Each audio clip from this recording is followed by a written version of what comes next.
You little weirdo! What do you have there? You got a plastic fork! Humphrey! See guys, he got a plastic fork. I gotta figure out how to get it from him.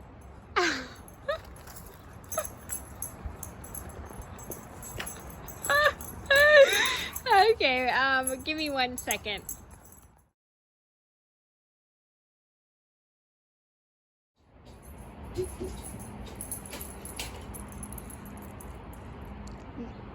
Got it, Humphrey.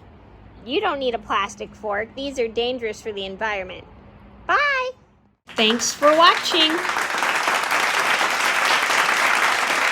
Please be sure to like and subscribe if you haven't already. I post every day except for Tuesday and Friday afternoons sometimes, and I'll see you in another video soon.